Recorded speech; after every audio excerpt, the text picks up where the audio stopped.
All right, here we go on 8.4, our proportionality theorem. So our essential question is, what proportionality relationships exist in a triangle intersected by an angle bisector or by a line parallel to one of the sides? So, first set of theorems, the first one is the triangle proportionality theorem. Says that if a line parallel to one side of the triangle intersects the other two sides, then it divides the two sides proportionally. So, what that means is that the proportion of this side and this side is going to be equal to the proportion of this side and this side, since those two lines that have the red arrows are parallel.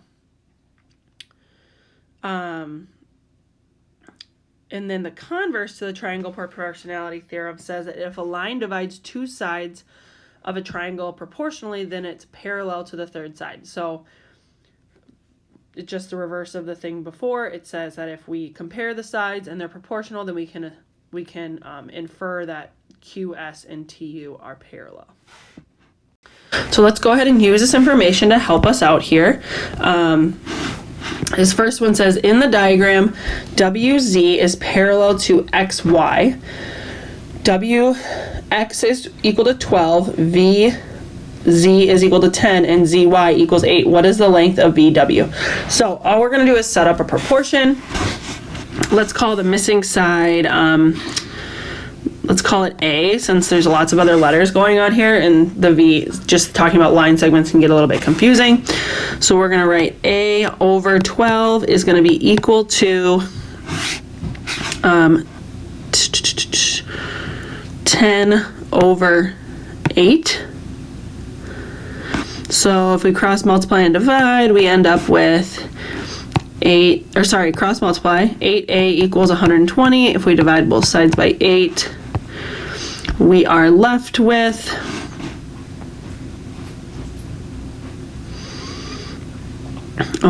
divided by 8, we're left with A equals 1 goes in there once, and then that'd be 40, so 15. So A equals 15. So VW, the line segment, equals 15. Okay, go ahead to another question. It says, example 2. So I'm going to go ahead and zoom into this. It says BA is equal to 35. So I'm going to go ahead and put 35 right here. CB equals 25. CD equals 20, so that's right here. And DE equals 28. This drawing makes it really difficult to see, but it says explain why the shelf is parallel to the floor. So using the converse of the proportionality theorem, if we can prove that these side lengths are proportional, then we know that the two lines here, which would be BD and line segment BD and line segment AE, we're trying to prove that those are parallel. And we assume AE is on the floor, so we assume parallel to the floor because that one is sitting flat on the floor. So let's go ahead and set up our proportion. 25 over 35. Let's see if that's equal to 20 over 28. We could go ahead and cross multiply and see if they equal, but I think it makes more sense to just reduce our fractions. So if I divide both sides divide the left fraction by 5, I'm left with 5 over 7. If I divide the other side by 4, I end up 4 on the top and the bottom. So 4 over 4, excuse me. I end up with 5 over 7. So since the line segments are proportional, we know the lines BD and line segments AE are parallel by the converse proportionality theorem. We're going to explain. Okay, So pretty straightforward. Another theorem here, three parallel lines theorem. So this says if three parallel lines intersect two transversals, then they divide the transversals proportionally. Okay, so that means that these line segments that they're creating are proportional to each other, right? That are in between the three parallel lines. So we're going to have to use that information here. It says, example 3, in the diagram ADE, BEF, and CFG are all congruent. So you see those by the red curves that show congruency on those angles. And then it says AB equals 30, which is labeled. BC equals 12, which is labeled with an arrow. And it says DE equals 35. Find DF. So we have to use a little bit of background knowledge to realize that these three angles, so congruent angles that all cross through the same transversal, if they have corresponding angles that are congruent, that these are in fact parallel to each other. And that's back from like, oh man, quite a few units ago, like maybe in November, okay?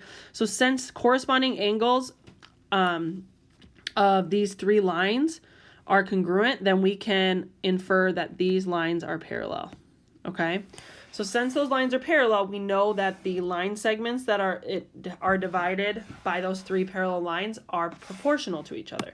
So we're going to go ahead and set up our proportion. So 30 over 12, so I just took these two, is going to equal 35 over x, which is what we're solving for, or df.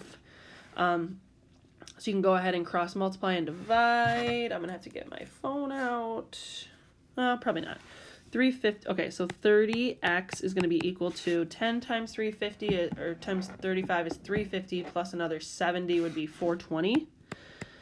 And then if we divide both sides by 30, I'm left with, oh, this one. I could do it, but my brain's hurting a little bit.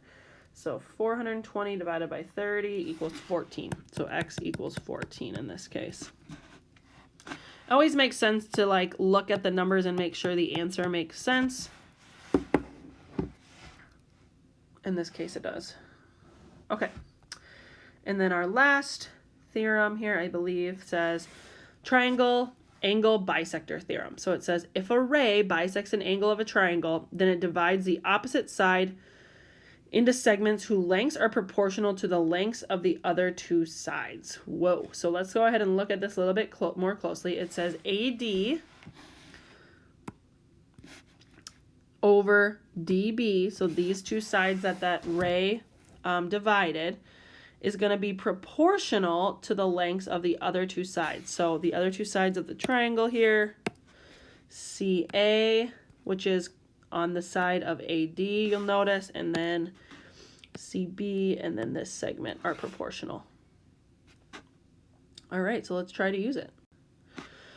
Okay, it says in the diagram, BAC is congruent to CAD. BAC is congruent to CAD. So that is an angle bisector. So that information tells us, that that red line bisects angle A.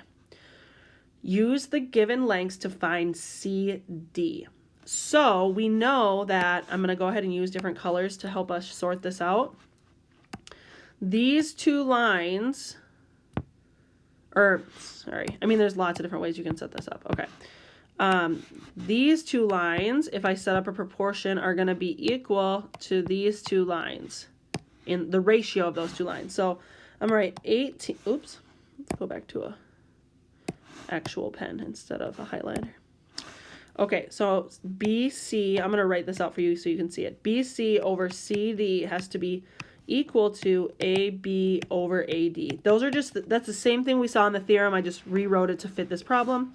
So BC is 18 over Y, that's what we're trying to figure out, is going to equal 42 over 63. So let's go ahead and cross multiply. It's kind of hard to see the black on this writing, so I'm going to go ahead and change colors. If you're like, I don't know what you're talking about cross multiplying, remember cross products of two equivalent ratios will equal each other. So we're just going to take 42 times Y. This just helps us skip some steps to solve this problem.